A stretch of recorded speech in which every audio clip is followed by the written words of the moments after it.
tarde, Paulo Moura, cientista político, 3 de outubro de 2025. E a esquerda, o governo e a mídia, todos aliados, continuam armando armadilhas para o presidente Bolsonaro e a direita brasileira. Foi sobre isso que eu falei na entrevista que eu concedi ao jornalista João Batista Olive do canal Tempo e Dinheiro agora há pouco. Fique aí com a minha entrevista, esse é o assunto do vídeo de hoje, mas antes eu quero agradecer a todos vocês que mensalmente contribuem financeiramente para manter o canal Dextra no ar. O mês de outubro está começando, se você puder, ping seu Pix, torne-se membro do canal, acompanhe aí a minha entrevista ao canal Tempo e Dinheiro. Paulo, muito boa tarde. Boa tarde, João. Boa tarde aos amigos do Tempo e Dinheiro.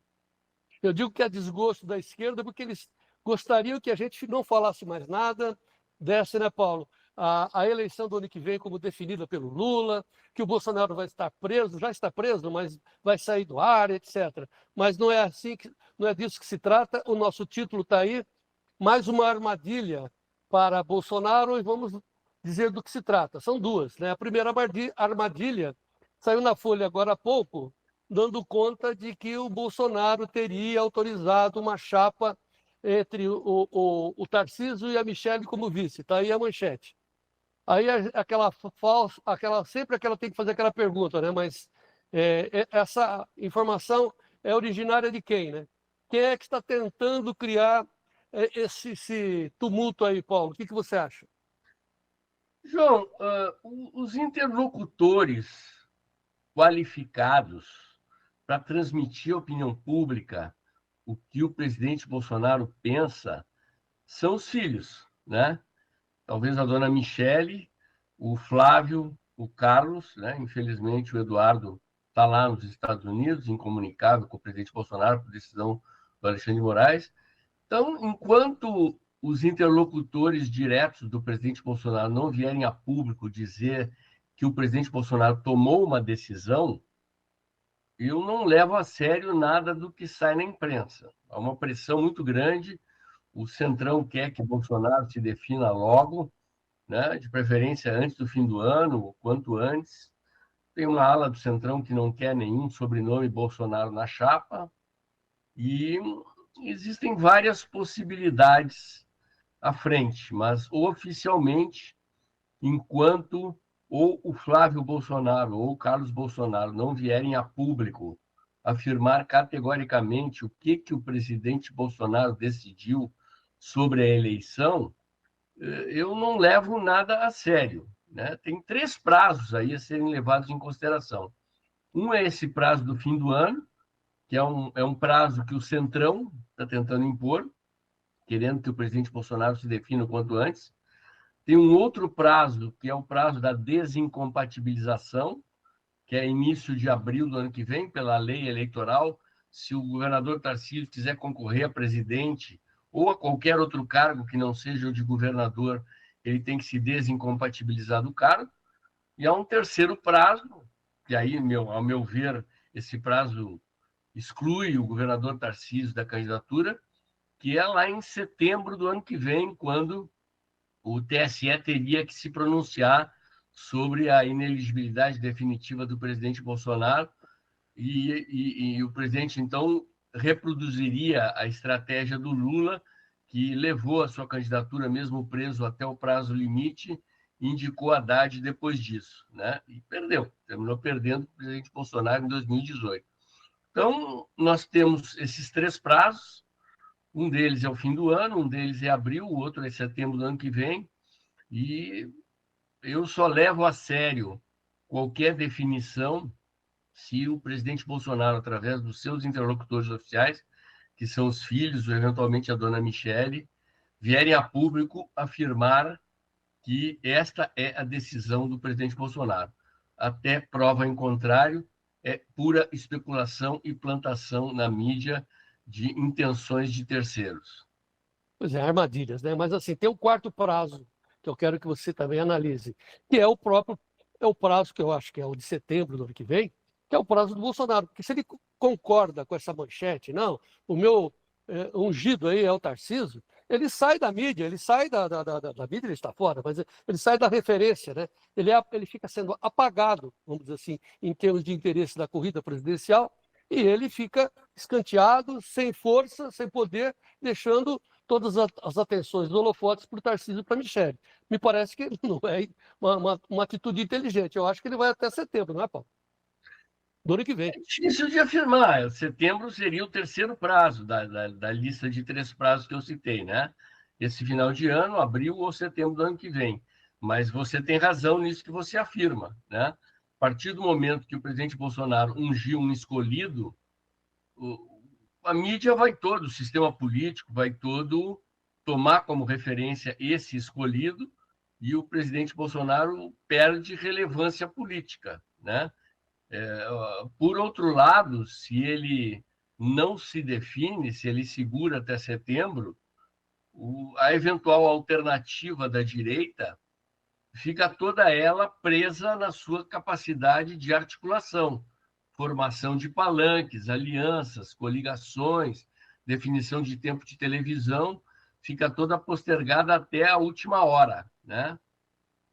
Ninguém tem como afirmar, só o presidente Bolsonaro sabe, né, o que ele tem na cabeça dele sobre o que ele vai decidir, e o presidente gosta disso, né? Ele é alguém que sabe cultivar a incerteza dos outros, isto é uma qualidade política importante, e as 3 possibilidades estão no tabuleiro. O presidente se definir no final do ano, se definir em abril, né? A certeza que existe é que, se o presidente esperar até setembro, o governador Tarcísio está fora. Eu duvido que Tarcísio de Freitas se desincompatibilize do cargo de governador de São Paulo sem ter a certeza de que ele é o escolhido para suceder Bolsonaro na liderança da direita brasileira. Ele não vai ficar de abril até setembro no limbo, né, renunciando ao cargo de governador sem ter certeza de que o Bolsonaro vai escolhê-lo. Então, eu acho essa data de abril a mais decisiva de todas. Pois é, mas a de setembro do ano que vem, né, que é a estratégica, que é essa da agonia, imagine, né? A população quer votar no Bolsonaro, e aí ele está na bica corrida, sabe? É uma tendência a não ficar, ao não aceitar o conformismo ou, né, o plano, na minha opinião, né, o plano da esquerda. Mas assim, deixa eu passar agora a segunda armadilha, porque são 3 armadilhas. A segunda armadilha que armaram para o Bolsonaro. De novo, na Folha, a segunda manchete está dizendo que prisão de Bolsonaro em regime fechado diminuiria para 2 a 3 anos em proposta do Centrão, porque eles são muito bonzinhos, né? O que está em voga seria 6 anos de prisão em regime fechado, lá na Papuda, imagina. Não, vamos, como somos bonzinhos, vamos negociar de 2 a 3 anos. Sei. Também, se isso fosse aceito, né, terminaria com o Bolsonaro. O que você acha, Paulo? É exatamente isso, João. Na verdade, a direita vem reafirmando que só aceita anistia ampla, geral e restrita, né? E há uma armadilha posta aí, conforme tu bem apontas, que é colocar em votação o projeto da dosimetria, que não é anistia, para que, eventualmente, a direita bolsonarista tente colocar destaques no projeto principal, no texto base, propondo a anistia ampla, geral e restrita, né? Só que esses destaques, o Eduardo Bolsonaro já denunciou isso, Paulo Figueiredo já denunciou isso, não teriam votos suficientes. E nessa armadilha nós estaríamos perdendo a possibilidade de aprovar a anistia ampla, geral e restrita, estaríamos aprovando um projeto de lei que reduz as penas de todos os condenados. No caso do presidente Bolsonaro seria isso, 2 ou 3 anos de prisão domiciliar. E, enfim, é venda casada, João. A questão da candidatura presidencial com essa questão da definição se vai ser anistia ampla, geral e restrita ou se vai ser esse projeto da dosimetria, é o que está sendo negociado nos bastidores da política nesse momento. Sim, mas tem um detalhe também, né? Como você já acentuou. Se ele aceitar essa proposta, ele vai aceitar também a pecha, o carimbo de criminoso, que não é o caso. É exatamente isso. Por isso que o Eduardo Bolsonaro, que é porta-voz, no caso dos interesses da direita brasileira, Paulo Figueiredo, vem reafirmando que não aceitam nada que não seja anistia ampla, geral e restrita. Então, é aquele jogo de força, né, João? Você você pede o máximo na negociação para ver o que você leva como resultado do processo. E eu não estou enxergando, no curto prazo, uma solução para esse impasse, para essa queda de braço, né? Acho que nós vamos levar mais algum tempo ainda nessas negociações e é venda casada. A definição de Bolsonaro em relação a quem vai ser candidato, a quem vai ser vice, e essa definição em torno da questão da anistia estão imbricadas uma na outra. Agora vamos para a terceira armadilha, porque essa é uma infantilidade, né? Mas nós temos que expô-la, né? Que de repente o Bolsonaro foi convidado a participar de uma live específica, gravada, com o Alexandre de Moraes supervisionando. Que história é essa, mano? A gente vê cada um, hein, Paulo? A proposta a entrevista foi solicitada por um blogueiro isentão, né? O Ferry, que é um blog chamado Café com Ferry, um podcast chamado Café com Ferry, e o Alexandre de Moraes autorizou nessa condição. Ou seja, não seria uma live, e live por si só, o nome define, é ao vivo. Ao vivo. Seria uma entrevista gravada, Sim. que seria depois supervisionada pelo Alexandre de Moraes para definir se pode ou não pode ir ao ar nas condições em que Bolsonaro respondeu ao entrevistador. É piada, né, João? Eu, sinceramente... Porque certamente eles acham que o Bolsonaro é um bobinho, né? Que, meu Deus, né? Vou falar. Vai falar. Vai ajudar o Alexandre de Moraes a passar a imagem de que ele não é o censor que ele é, né? E amenizar a imagem do Alexandre de Moraes e, obviamente, ao fato de ser gravado, estaria sujeita aos cortes, né? Ao melhor estilo do que acontecia no passado, quando os censores do regime militar se postavam nas redações dos jornais, das emissoras de televisão e de rádio, para definir o que podia e o que não podia ir ao ar, né? É o regime de censura no qual nós vivemos. Tá, vamos encerrar essa fase das armadilhas, das bobagens aí, porque você lendo, a gente é obrigado, né, como profissionais que somos, obrigados a ler a grande mídia de esquerda, comandada pela Folha, Estadão, o Globo e tal, eles dizem que o Bolsonaro já morreu, que o Bolsonaro está preso, que o Bolsonaro está acabado, que o Lula já se reelegeu e viva o caramba, né, Paulo? O jogo não está jogado. João, assim, há 90 dias atrás, o cenário era completamente outro, né? O Lula estava derrotado, havia uma convergência em torno da candidatura do Tarcísio, o Centrão, o Sistema, até o STF topando uma candidatura do Tarcísio, até que aconteceram as sanções do Trump e o jogo mudou, né? O momento presente, naturalmente, obviamente, evidentemente, não é bom para a oposição. O Lula está, segundo todos os institutos de pesquisa, se recuperando nas pesquisas. O governo está injetando milhões de reais em publicidade na mídia, está construindo artificialmente um clima de opinião na tentativa de mostrar que Lula é favorito, mas a política é uma atividade dinâmica, das mais mutantes do ser humano, e assim como o momento há 90 dias atrás era outro e agora é mais favorável ao governo, é preciso chamar atenção para o fato de que o Lula continua mais desaprovado do que aprovado. Saiu pesquisa do Poder 360, né, comprovando isso. Os institutos divergem em relação aos percentuais, né? Todos apontam uma melhora na popularidade do Lula, mas todos apontam que Lula continua mais desaprovado do que aprovado. Então, apesar desse clima artificial construído na mídia, a eleição está lá adiante ainda, tem 1 ano para votação, tem 6 meses, 7 meses para o início da campanha eleitoral propriamente dita, então é muito cedo para dar o cenário como definido. Tá. Agora, enquanto que Lula agora se agarrou à bandeira em defesa da soberania, né, diante das sanções do Trump, já estrategistas dizem que essa defesa da soberania, essa tese, né, e também as ações populistas que ele está tomando, elas não vão perdurar até o ano que vem. Então, assim, a comparação que nós temos que fazer com a eleição do Bolsonaro, quando teve a Lava Jato, o Lula foi preso e o Bolsonaro foi eleito. Você acha que essa questão da CPMI do INSS seria o grande problema que o Lula enfrentaria? É cedo para dizer, João. Eu acredito que não. A CPMI está fazendo o Lula sangrar, mas a imprensa, graças a esse investimento pesado em publicidade governamental na mídia, está escondendo a CPMI. Quando ela aparece como manchete, ela é empurrada para espaços secundários do noticiário. Você, que é um jornalista experiente, sabe o que significa. Ela não está nas manchetes principais, apesar de ser um dos principais escândalos de corrupção desse governo. Mas há outras possibilidades no radar.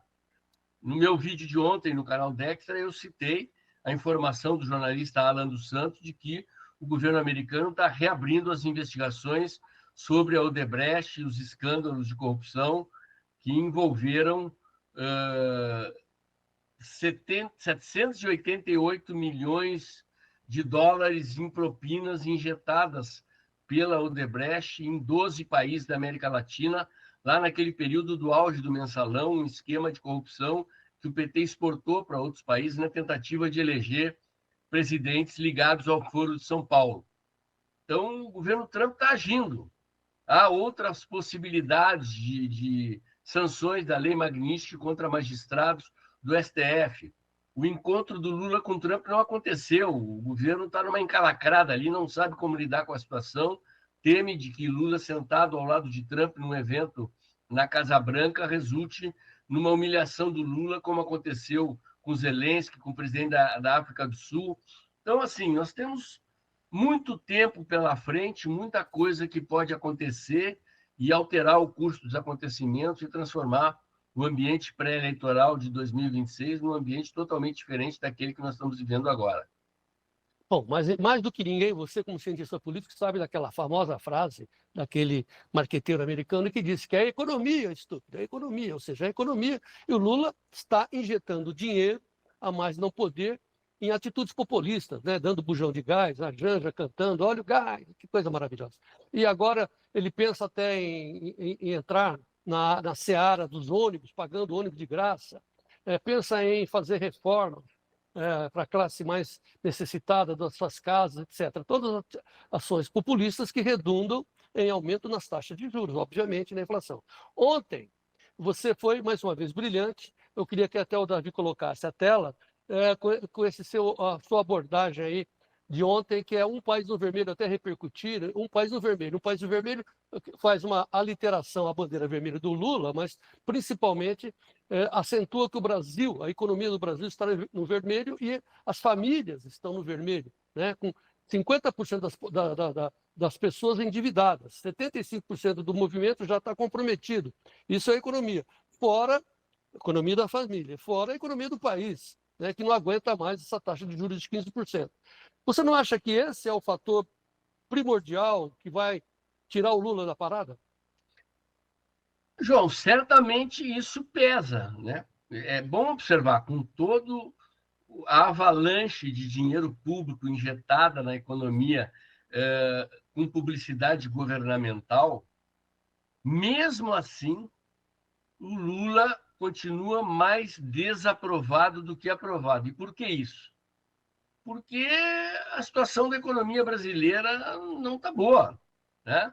As famílias estão endividadas. Isso significa o quê? Paralisação da economia. Significa que as pessoas não têm dinheiro para consumir, num contexto em que esse governo apostou tudo no consumo das famílias, artificialmente inflado com injeção de dinheiro público.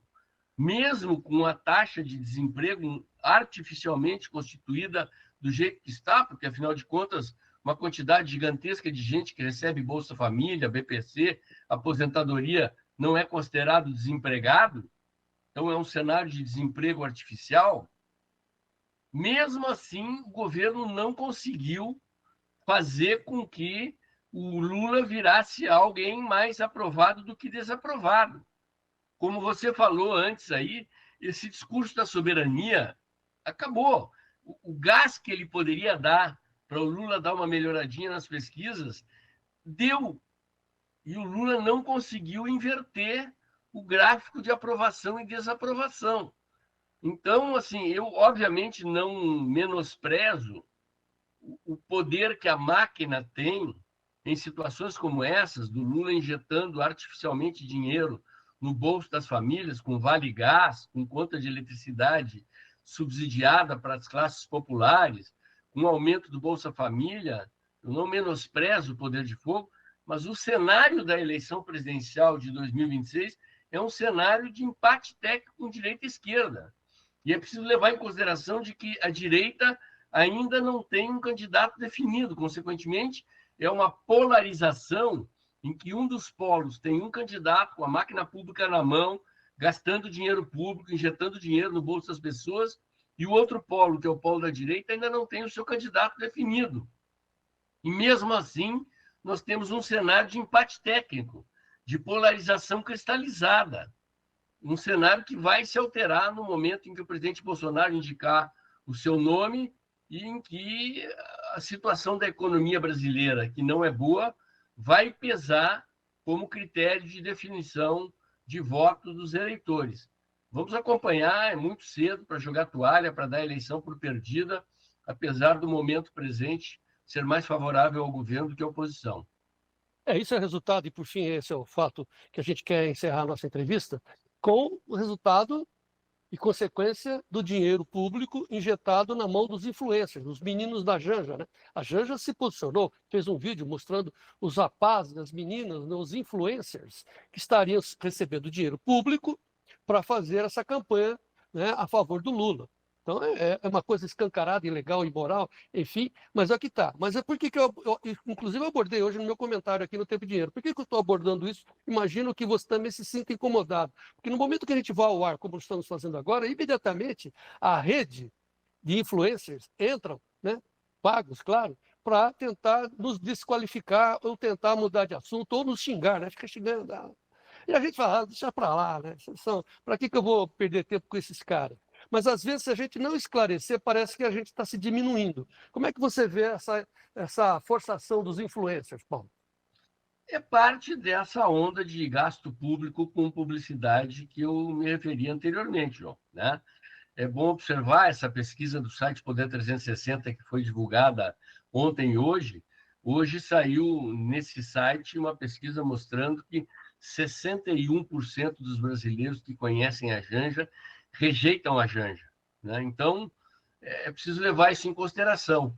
Mas, ao contrário do que acontece com a direita brasileira, que tem um exército orgânico de seres humanos de carne e osso que postam conteúdo diariamente, que curtem, comentam e compartilham os conteúdos da direita, o governo montou um exército mercenário de influencers pagos, de robôs, para tentar empatar ou virar o jogo nas mídias sociais. Então, é preciso levar isso em consideração. Por mais que você olhe para as estatísticas e veja que o desempenho dos governistas melhorou nas redes sociais, é preciso levar em consideração essa disparidade entre um exército de mercenários e robôs bancados por agências publicitárias contratadas pelo governo, do lado petista, do lado esquerdista, e do lado da direita você tem um exército orgânico gigantesco de gente curtindo, comentando, compartilhando, postando conteúdos contra o PT. Na hora do vamos ver, na eleição lá na frente, isso faz uma enorme diferença e é uma das coisas que explica a discrepância entre o resultado das urnas e aquilo que a imprensa diz sobre o que de fato está acontecendo, né? Um exército mercenário pago com dinheiro público contra um exército orgânico que faz campanha por valores, por ideias, enfim, é uma diferença gigantesca entre um lado e outro nessa competição pela formação da opinião pública no Brasil. Eu quero aproveitar, então, né, fazer um apelo para essas pessoas que nos prestigiam, que continuem prestigiando o professor Paulo Moura. Hoje, sexta-feira, tem uma live lá no Dextra, né, Paulo? Toda sexta-feira, às 20 horas, tem live no canal Dextra. Vamos tratar dos assuntos que tratamos aqui e de outros assuntos da conjuntura política. Aí, o fechamento da semana, toda sexta-feira, tem live no canal Dextra, assim como todos os dias tem vídeo novo no canal. Professor Paulo, fiquei honrado mais uma vez com sua presença. Muito obrigado. Vamos em frente e viva o Brasil. Boa tarde, João. Um abraço a você. Sempre um prazer falar para o Tempo e Dinheiro e para os espectadores do agronegócio no Brasil.